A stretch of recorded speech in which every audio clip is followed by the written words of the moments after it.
Ayan. To this vlog, again, ay maghiwa tayo ng natin ng papaya. Ayan guys, so guys, ayan. Ayan, kapon ko lang siya kinuha, pero nag-yellow na siya, oh. Diba? To this vlog, vlog. Good morning sa lahat, sa aking mga viewers. Ayan. Sana yon, diba? Papaya natin. Dalawa to siya guys, yan, dalawa. Ayan. Ito. Para siyang, tag na isang, kaya yun, natin siya. Kasi ang, ilang days lang yan siya guys. Pag nakuha mo na siya sa puno, mga 2 to 3 days, pwede na siya. Tapos nilalagay ko sa ref para masarap siya. Pag hiwain mo ay masarap siya. Ayan. Pero ito, balatan ko siya. Tapos lagay ko sa ref para masarap siya. Umpisa natin guys. Ayan. Diba? Kamusta ang mga buhay ninyo dyan? Si Ami Vlog.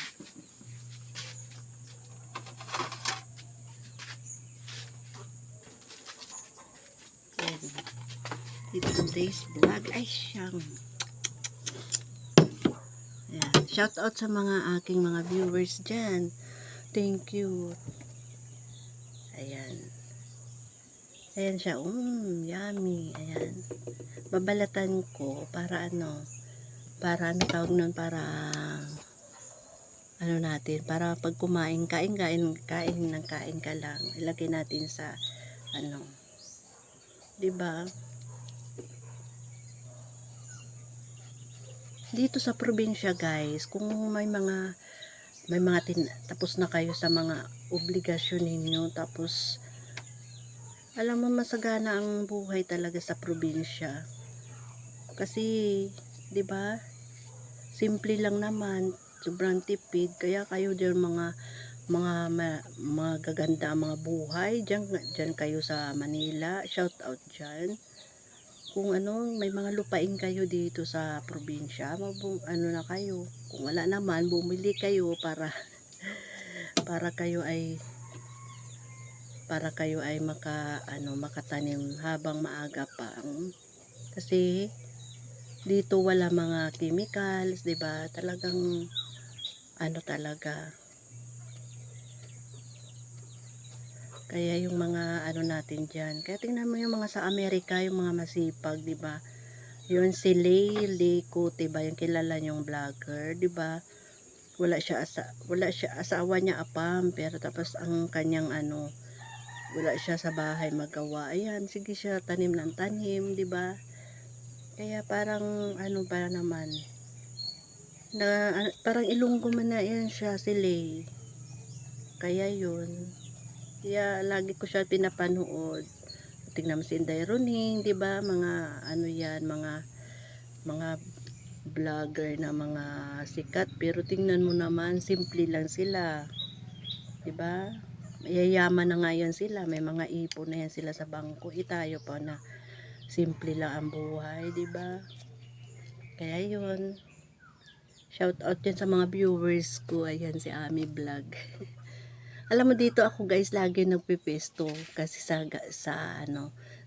kusina, kasi hindi dito mainit. Kaya masarap dito. Kaya yun. Kaya for natin diyan, ating vlog today. Bala tayo ng di ba? Healthy siya. Tapos doon sa Manila, sobra-sobra ang pera. Pero tingnan mo, hindi ka makakain ng fresh. Dito laging fresh. Ayan. Kaya yan. Basta masipag ka lang dito. Yung mga pinapakita ko talaga yan guys, lahat. Gusto ko sana maunawaan ng mga may edad na ba, yung mga malapit na mag-senior, yan, dapat may panahon pa kayo mag-invest sa mga dito. Alam mo, mga inspirasyon kayo na talaga guys sa buhay lang na simple lang ba. Bayaan mo na yung mga anak nyo naman ang magtrabaho para sa kinabukasan nyo. Tapos yun. Kaya ang aking, alam mo guys, yung bahay namin, ang bahay ko namin guys, ang aking practical. Ako guys, yun, pinapaupahan ko dalang kwarto, yun. Yun ang nagsusustain sa amin mag-ina. Yun. Hati kami ng anak ko, 'di ba? O, 'di ba? Kahit medyo may utang, may utang pa ako dahil syempre, 'di ba, pag nag-ano ka, maglo-loan ka, 'di ba, mga ano mo, kaya yun. Pero pag natapos na yun, guys, bawing-bawi na ako. Kaya sana ano diyan, matapos ko yung aking project for malakas pa ako, 'di ba? Tapos yun yung investment namin, parang ganun ba? At least dito pagdating ng panahon na matanda na ako na hindi ko na kaya talaga magtrabaho, 'di ba? Kaya gusto ko may monthly na maliban din sa aking kinabukasan kasi 'di ba tatanda naman tayo lahat, hindi naman tayo nagbabata, 'di ba? Kaya yun dapat kayong mga may diyan, may mga edad na ba guys, tapos yung may mga na dapat ang isipin natin talaga guys yung para sa kinabukasan natin pagdating ng panahon. Kaya yun, may St. Peter ka na, may Borya, may ka na, kasi hindi na obligasyon ng mga anak natin na pagdating ng araw diyan guys ay talagang pa natin yan, 'di ba? Kung hingi para pag problema ni wala kang iiwan sa kanila na gastusan, kasi yung mga namamatay minsan kasi guys, yun yung mga hindi naka-ready ba, yung mga plan nila, yun. Kaya ako talagang yung gusto ko talaga bago ako lumipat na sa kabilang buhay, gusto ko talaga naka-ready para yung kinabukasan ng anak ko hindi madisturbo, kasi patuloy din yung niya, yung para dun sa mga anak niya rin, diba?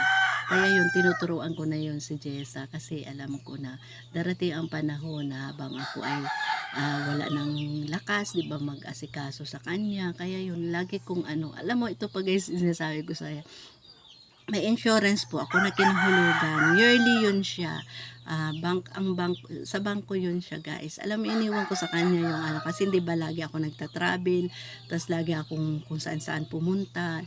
Tapos yun, binigay ko sa kanya yung ito, in case na emergency, ito yung asikasuhin mo sa akin. Yun siya, yearly yun renewal.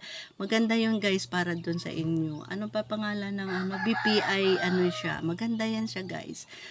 Para sa hindi natin alam ang buhay natin. Kasi may pang emergency. Kaya nagustuhan ko yung na yun na niya. Kasi may siya, may emergency money pag in case na may advance na 20,000 na in case na hindi ka maasikaso agad ng iyong pamilya, makakuha ka doon ng emergency. Basta ipakita mo lang yung pinaka references niya. Parang ganyan sa mga Palawan, 'di ba?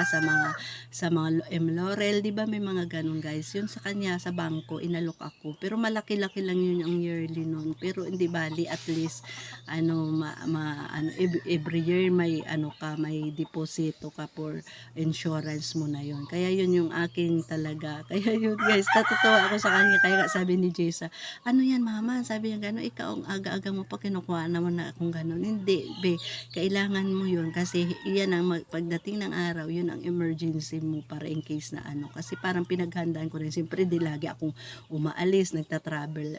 Lagi ako kung saan-saan pumupunta. Di ba, hindi natin hawak ang panahon. Kaya guys, yun, isi-share ko sa inyo guys yan for today's vlog ko ngayon. Ayan, sana yun kayo may mga may mga mayroong pa panahon, di ba? Kasi 75 to cut off natin, di na tayo marunong magsulat, yung memory loss na tayo. Habang may panahon pa guys, yun yung i-renew ko yun.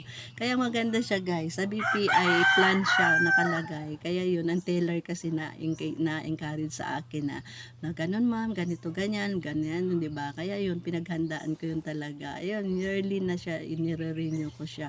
Maliban pa dun sa insurance natin ng mga PhilHealth, yung mga ganun, di ba?